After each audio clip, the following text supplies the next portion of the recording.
Hello बच्चों, कैसे हैं आप सब। आप सभी का स्वागत है आरजीएस बोर्ड एग्जाम चैनल पर। आज हम लोग स्टार्ट करने जा रहे हैं आपके बिहार बोर्ड के क्लास 10 के इंग्लिश सब्जेक्ट में पैरानोमा का इंग्लिश रीडर पार्ट चैप्टर 2 का लेक्चर नंबर 2। और आपका चैप्टर 2 क्या है बच्चों? एलर्जी। तो आइए स्टार्ट करते हैं आपके चैप्टर 2 को। ये रहा इंग्लिश रीडर का आपका बुक और यहाँ रहा आपका चैप्टर। आपका चैप्टर है एलर्जी और ये आपके ऑथर हैं डॉक्टर राणा एसपी सिंह। ठीक है, तो कल हम लोगों ने इनके इंट्रोडक्शन के बारे में और इनके एलर्जीज के बारे में जो इंट्रोडक्शन था इसके बारे में हम लोग समझ लिए थे। एलर्जी है क्या, व्हाट इज एलर्जी। तो आज हम लोग स्टार्ट करते हैं ट्रीटमेंट ऑफ एलर्जी। अगर आप लेक्चर 1 नहीं देखे हैं तो प्लेलिस्ट में अवेलेबल है लेक्चर 1, आप लोग वहाँ से जाके देख सकते हैं। ताकि आपको यहाँ से लेक्चर 2 भी ट्रीटमेंट ऑफ एलर्जी समझ आए। ये एक बायोलॉजी चैप्टर है, बायोलॉजी टर्म है एलर्जी।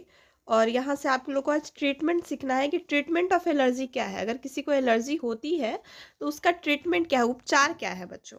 तो आइए समझते हैं। यहाँ पे डॉक्टर राणा एसपी सिंह बता रहे हैं there are the 3 several approach of treatment of allergy disease.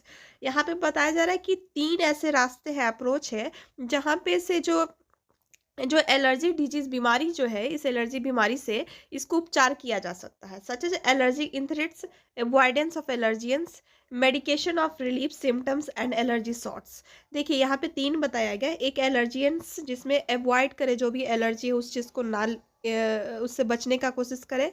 Medication of the relief the symptoms, उससे जो आपका जो उसका उपाय है उस उपाय को अपनाएं जो ताकि आपको उस एलर्जी सिम्टम से आराम मिले।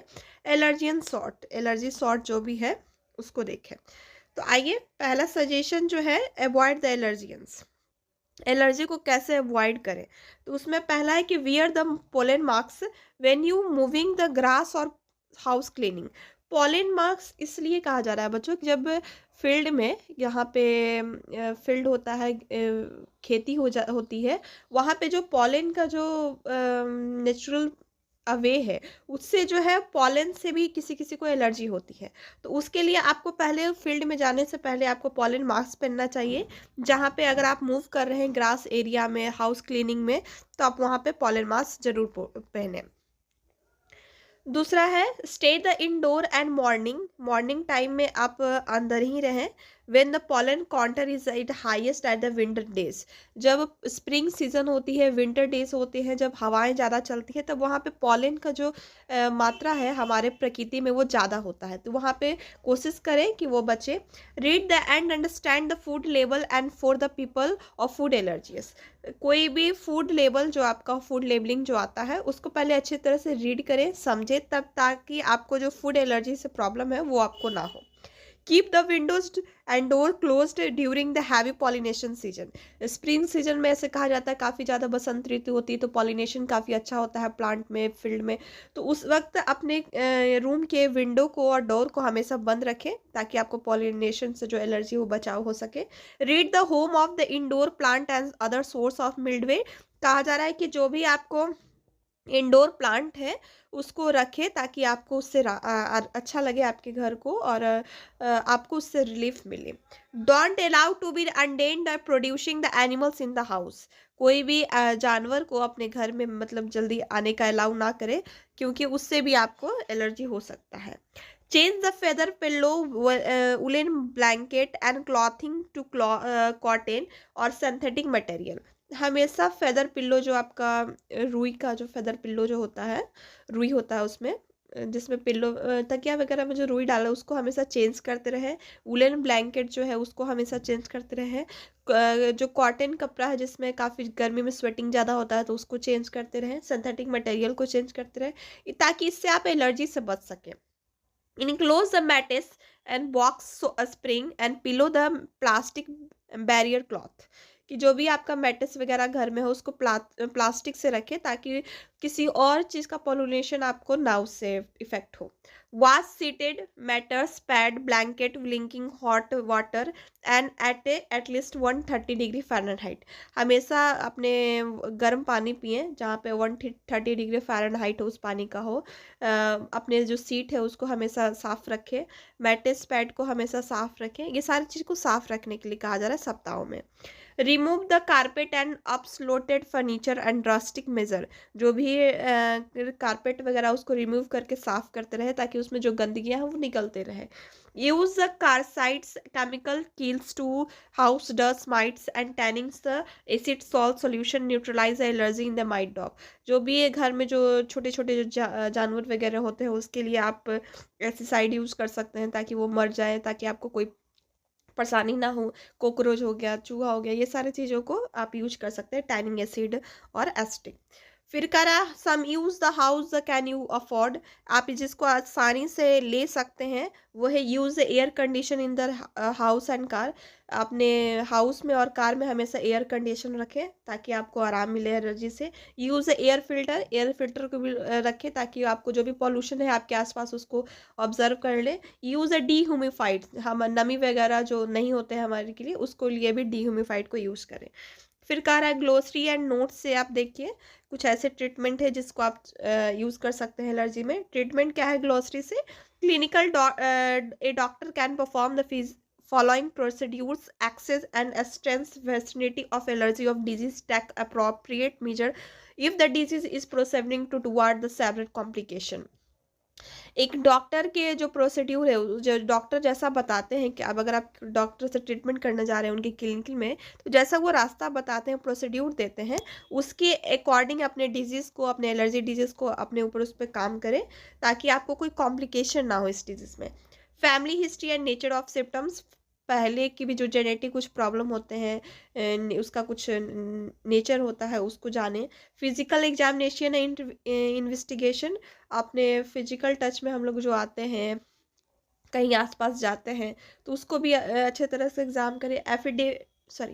डिफिशियंसी से diagnose between the allergies and non allergies, और एलर्जी और नॉन एलर्जी में अपने आप को डिफ्रेंशिएट करें डायग्नोसिस के थ्रू, टेस्ट करवा के। Number of study indicate the allergy yearly treatment of allergy can change the course of disease process. कुछ ऐसे भी एलर्जीज होते हैं जो कि आसानी से उसको चेंज किया जा सकता है, ठीक है, समय के अनुसार वो खत्म हो सकता है, तो वो भी है। अब आइए एलर्जियंस के बारे में जानते हैं। एलर्जी के बारे में तो जाने, एलर्जियंस क्या है? एलर्जियंस वैसे सब्सटेंस है बच्चों जिसके कारण एलर्जी होते हैं, ठीक है।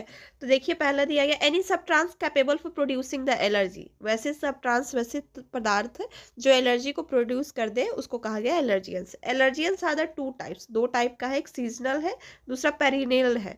तो सीजनल है, एक पेरिनेल है। तो सीजनल एलर्जियंस जो है वो pollen, outdoor mould spores, most frequent seasonal allergies radius switching, most troublesome of allergy in North America is the regard pollen। ये जो सीजनल है ये आपके मौसम पे, इन्वायरमेंट पे डिपेंड करता है, आपके आसपास के इन्वायरमेंट पे डिपेंड करता है। पॉलन के थ्रू भी हो सकता है, सीजनल है, ठंड है तो विंटर है तो उसके कारण भी हो सकता है। तो ये कुछ ऐसे ट्रबल एलर्जियन से ज़्यादातर जो नॉर्थ अमेरिका में देखा जाता है, ज़्यादा परेशानी होता है। रैबिट जब पॉलन होता है तब एलर्जी ज़्यादा देखते हैं, हम लोग को छींक आने लगती है एलर्जी के कारण, स्विचिंग जिसको कहा गया, sneezing. Trillion pollen occur the predominantly in April to May. Tree pollen जो है बच्चों वो ज़्यादातर अप्रैल टू मई के बीच में होता है, ठीक है। Grass pollen May to June के बीच में होता है। रैगेड पॉलन जो नॉर्थ अमेरिका में अगस्त टू अक्टूबर के बीच में होता है। आउटडोर मोल्ड स्पोर जो है सॉइल में जो हो जाता है वो water rotating matters that release into the air when the lawn disturbed were moving the grass and racking the leaves। देखिए ये कहा जा रहा है कि जब कुछ पत्ते या कुछ पॉलन जो ज़मीन पे गिर जाते हैं, सॉइल में गिर जाते हैं, तो उसमें पानी पड़ा, फिर वो कभी वो किसी वेदर के कारण वहाँ का जो मटेरियल वो रोटेट हो गया, उसमें एयर गया, तो उस डिस्टर्बिंग कारण भी हो सकता है कि लीफ वगैरह से वो पॉलन हमारे सॉइल पे रह जाता है। The spores of ubiquitous stay the airborne to the long period of most prominent July to November. ये ज़्यादातर जो है स्पोर्ट्स वगैरह जो है पॉलन के, ये जुलाई और नवंबर के बीच में ज़्यादा होता है, ठीक है। तो वहाँ पे बचने की ज़रूरत है पॉलन जिसको एलर्जी हमसे।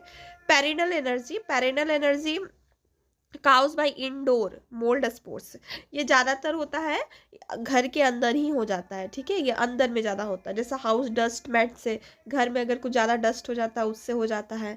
एनिमल डेंडेड, कुछ जानवर वगैरह से हो जाता है। Cockroach, indoor mould sports, dust might, humidity जब कम होती है तो उसके कारण भी हो जाता है। लेस देन 50% हुआ तो। डैम्प कंडीशन होना चाहिए जिसमें ग्रोथ हो सके।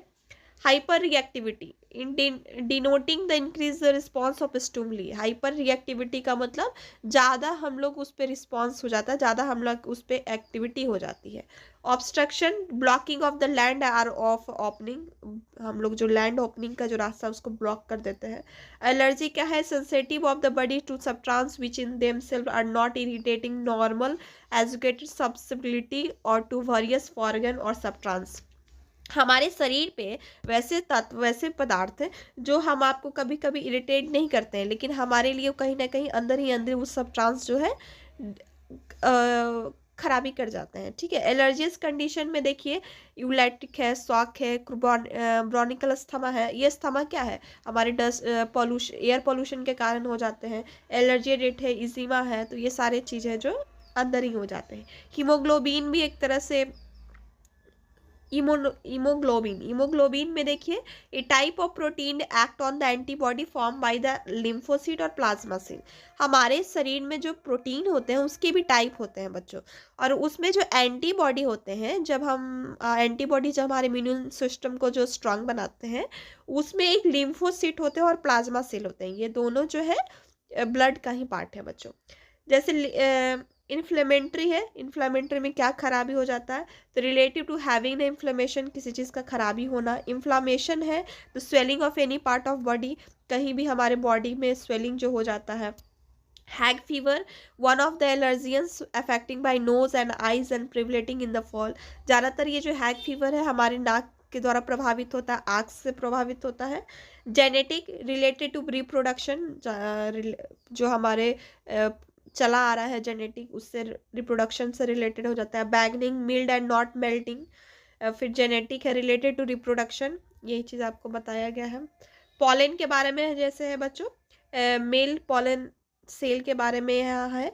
लैम्पिक शॉक, यहाँ पे जो एलर्जी रिएक्शन है occurring after the injection substance when is effective sensitive, जब सेंसिटिव होते हैं पर्सन तो वहाँ पे इफेक्ट कर जाते हैं।